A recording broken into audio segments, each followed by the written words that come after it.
C'est maintenant l'heure de vous montrer une autre vie transformée par la parole de Dieu, celle de M. Yvan Tremblay. M. Tremblay, bonjour. Bienvenue à l'émission Parole vivante. Bonjour.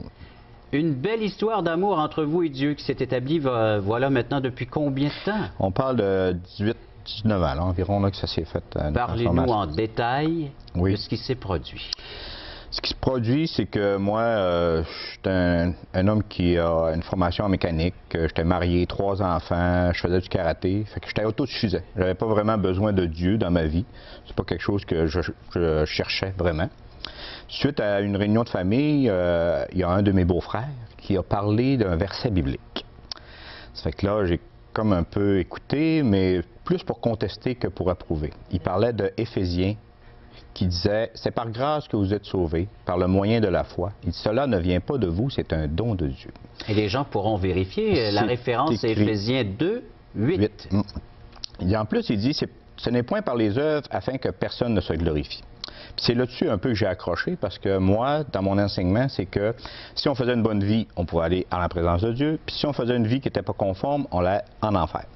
Ça fait que lui, avec ce verset-là, il bouleversait un peu ce que moi j'avais appris, puis là, j'ai contesté. J'ai dit, ça n'a pas de bon sens, je fais une vie toute de travers, à la fin de ma vie, je dis, Dieu, je te demande pardon, je vais au ciel. Il dit oui. Ah, là, non, ça faisait pas. Ça fait que là, on a contesté un peu là-dessus, mais mon épouse était intéressée, parce qu'elle disait, c'est vrai, si je ne suis pas capable de faire d'action, comment je fais pour aller au ciel?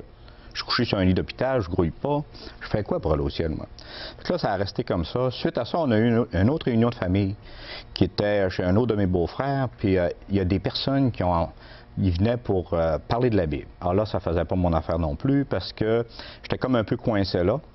Fait que suite à ça, j'ai écouté. J'ai trouvé que avec la Bible, il pouvait avoir une référence de ce qu'il disait, ce qu'il vivait. Puis je trouvais ça assez impressionnant de voir que la volonté de Dieu, puis que Dieu pouvait parler encore aujourd'hui. Ça m'a touché. J'ai eu un gros pas envers Dieu. Suite à ça, on est allé à une autre rencontre, qui parlait de Dieu, qui expliquait qui était Jésus.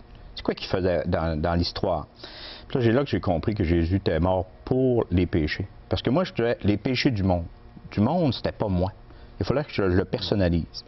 Puis souvent, quand on était jeune, on disait, voici l'agneau de Dieu qui enlève le péché du monde. Tu sais, l'agneau, c'était qui? Le monde. Fait que là, j'ai pu le prendre pour moi. C'est là que ça a changé, ça a transformé. Puis là, j'ai compris que je pouvais être sûr d'aller en présence de Dieu, mais par Jésus-Christ. C'était Jésus-Christ qui était mort sur la croix pour moi.